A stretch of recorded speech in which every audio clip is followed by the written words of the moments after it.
Hey soldiers, to quote the late, great Obi-Wan Kenobi, you will never find a more wretched hive of scum and villainy than this one. As we look out upon the U.S. Congress, they are in the midst of trying to elect a Speaker of the House. America's descent into Banana Republic rolls on. The Republicans are, some would say disarray. Some would say, hey, this is a much needed realignment. I think I kind of agree with the latter because this was just not a shoe-in for Kevin McCarthy. These politicians have had it way too easy.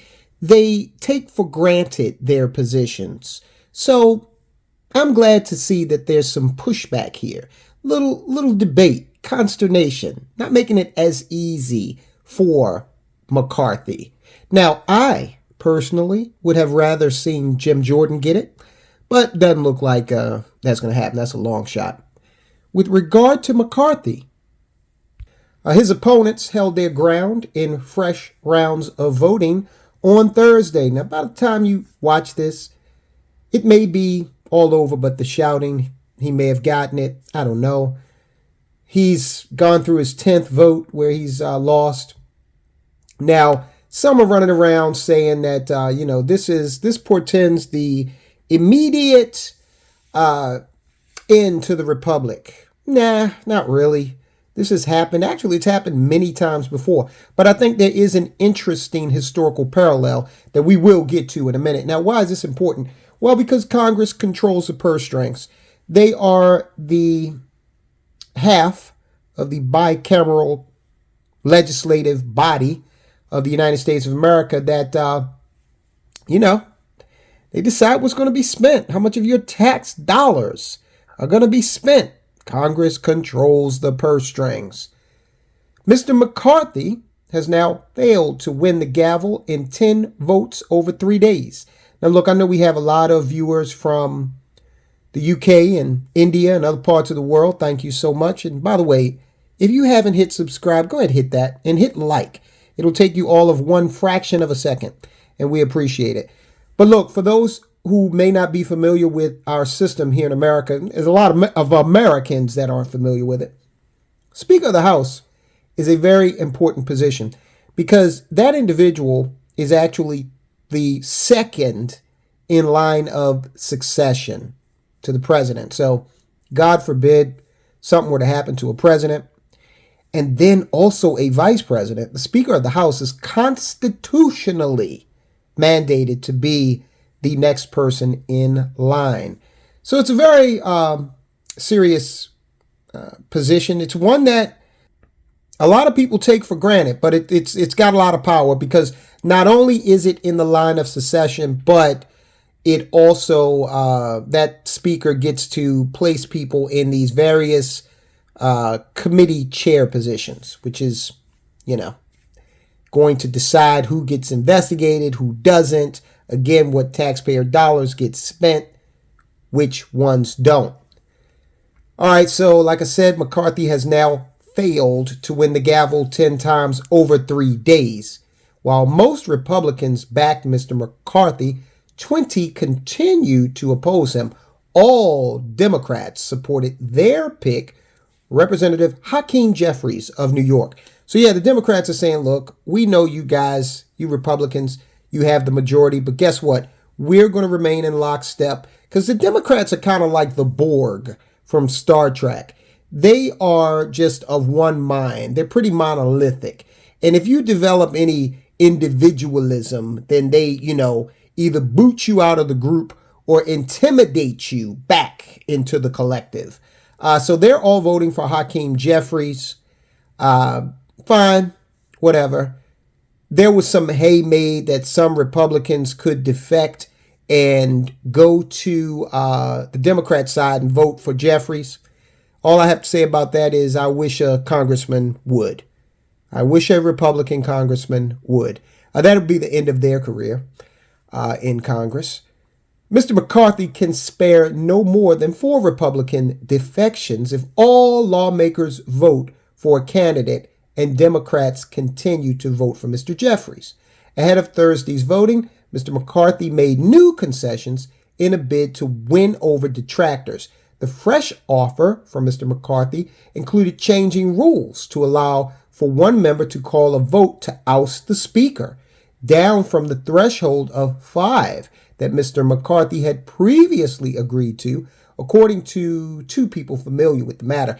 Now, why is that important? Well, because it looks like the Republicans want to hold McCarthy's feet to the fire should he become Speaker. They want someone that is more conservative. And, McCarthy has waffled over the years. So they're looking for someone that's more conservative, and they want to hold that stick over his head to say one member can call for the ouster of the Speaker of the House instead of 5. It's difficult to get 5 members to agree, especially when, the 4th member is called up to the Speaker's office and, hey, he's given an all-new office with a better view. Believe me, guys, that's all it takes sometimes, okay? Or the 5th member, you can break him off by sliding in $500,000 to a pet project in his district, and he can go brag about that at the next community meeting. Okay, that's all it takes sometimes.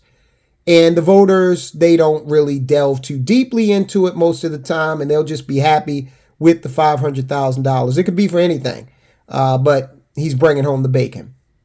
There was also an agreement to place more members of the House Freedom Caucus, which counts many McCarthy detractors among its ranks, on powerful committees, according to 2 people. Those committee assignments are very important, come with a lot of power.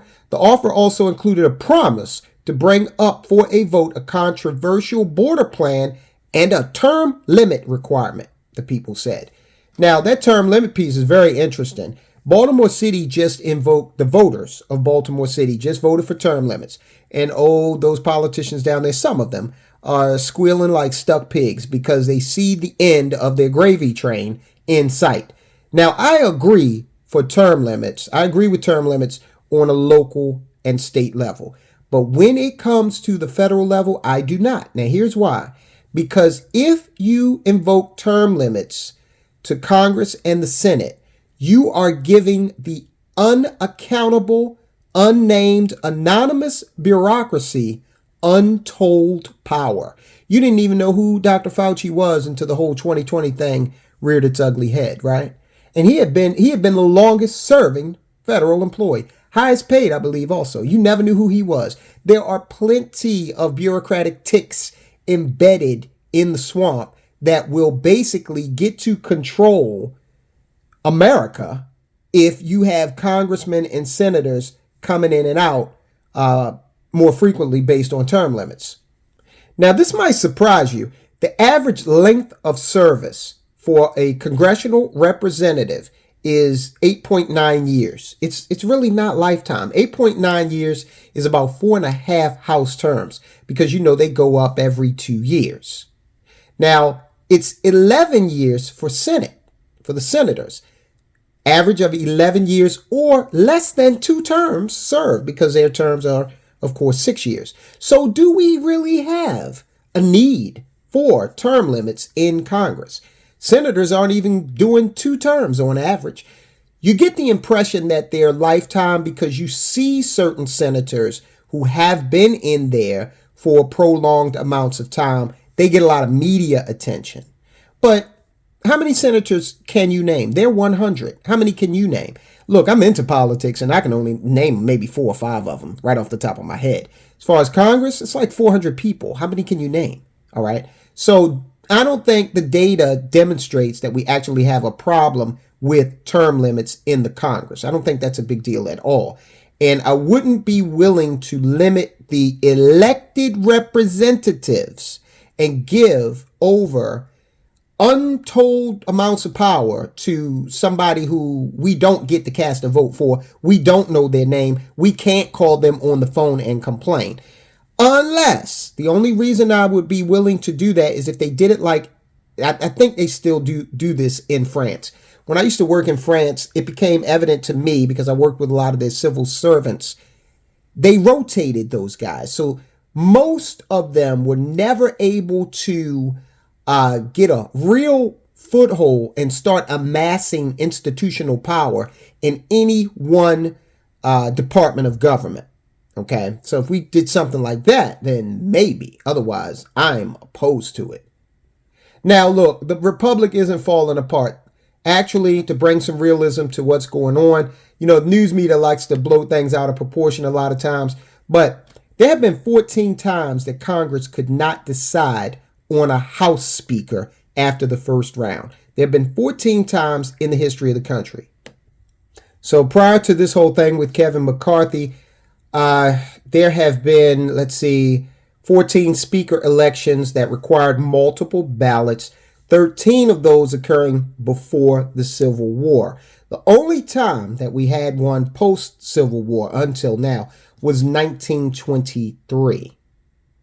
And that one took 9 tries. So we beat the post-Civil War record as it stands right now. January 5th at 6:19 p.m. Eastern Standard Time, we're at 10. Congratulations, Kevin McCarthy. But hey, I think that a lot of hay is being made about this. This is a realignment of the Republican Party. Let's see what happens, okay? They're being pushed to be more conservative. And I know that some from the left are going to cry about that, which is crazy to me because one thing about the left, if the left goes any more left, they'll be seen on the right, okay? I mean, it can't go any further left. The left is so far left right now, they're starting to make Trotsky look like Reagan.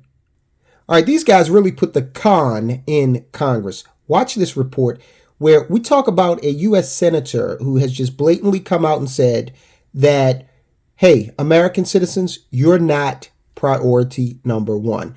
You are going to be shocked when you find out who it is and what he believes priority one is. Guys, I'll talk to you soon.